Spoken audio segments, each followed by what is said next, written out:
Welcome back. Funda Wande, a South African non-profit championing mother tongue-based early learning, was in Accra, Ghana this week for the African Languages and Literacies Conference.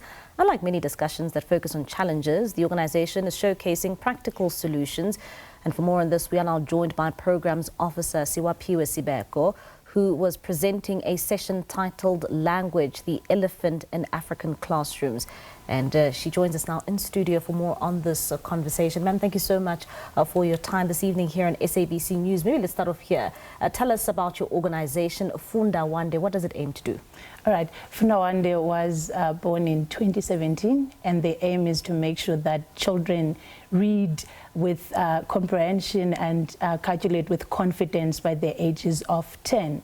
We work in 3 provinces currently, the Limpopo, Western Cape and the Eastern Cape. We work in the dominant languages, the Sepedi in Limpopo, and then Afrikaans and isiXhosa in the Western Cape, and isiXhosa and English in the Eastern Cape. And why did you specifically target mother tongue early learning? Why is it so important to you? The research shows us that children learn better when they learn in the languages that they come with from home. And there has been a pilot that was done in 2012 by DBE on mother tongue-based bilingual education. That means that the learning and the teaching of the child is based on the language that they come with from home. And we've seen gains on that. That's why it's rolling out now nationwide from 2025. Earlier on, you touched on, some of the focuses in terms of the languages you're focusing on in South Africa and these specific regions. Why, are you targeting these specific languages? Maybe just take us through that. And which provinces are you mostly touching on? So we're touching on the 3 provinces, Western Cape, Eastern Cape and Limpopo. With Eastern Cape and Limpopo, you remember that academic results are we're not satisfying, and now we were trying to start at the bottom so that when they get to grade 12, they are able to compete with their peers. Your presentation, talking about the elephant in the room of African classes, why is it that it's so difficult for some to touch on the issue of, mother tongue learning, and why often it's something that's it always takes the back seat when it comes to mother tongue, teachings in our classrooms? Why a focus on that?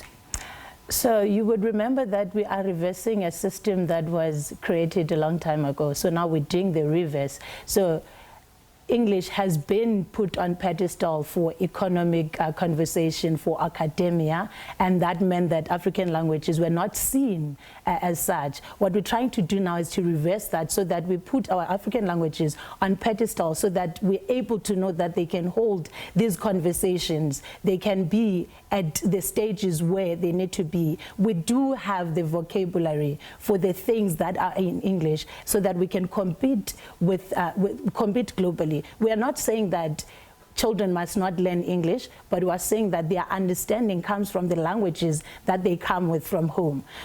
I just want to touch on how MTBBE works. It's 80% in their African language so that they understand the content of the subject in maths, science and technology. And then as they progress, it gets to 50-50 with in grade 7 with English and the African language of the child so that they are able to compete globally. We are not leaving English behind. We are not saying that we are now not wanting them to learn in English. We are saying that let's base their learning and their teaching in that. What are the problems associated with that stigma that it seems as if, the English language is better than our own African languages? And it's not just a South African thing, right? It's something that we see, throughout the continent, that there's more focus being put on, learning in English. So one of the things, it takes away your identity. Remember, language is not separated from culture and the ways of living from where you live. So it takes that away from you. It also takes away confidence. Imagine sitting in a classroom where you can't hear anything. Imagine having a question paper where you don't even know what they want from you because the language of your schooling doesn't allow you to understand. So recently at the African Languages and Literacy Conference in Ghana, you presented your presentation in isiXhosa. Yes. How was that received? It was received well because everyone had a choice of presenting in their mother tongue. There were a lot of people, your Kiswahili, Amharic, people were presenting in their languages.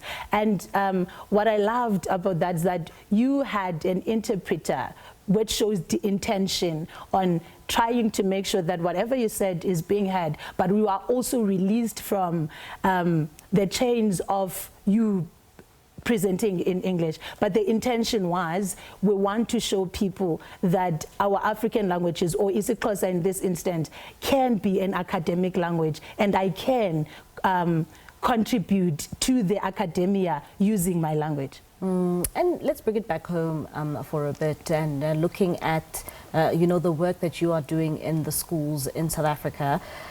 How are parents receiving this initiative to essentially fast track and to spearhead the use of African languages in our schools?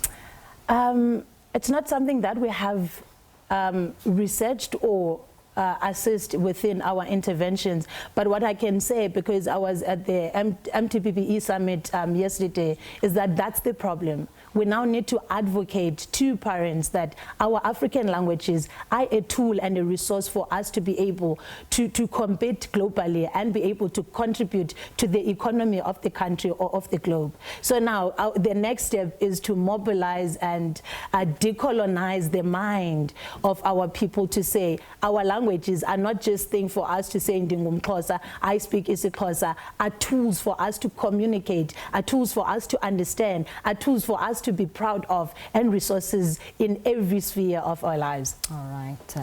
Thank you so much for coming into studio and talking to us about your initiative.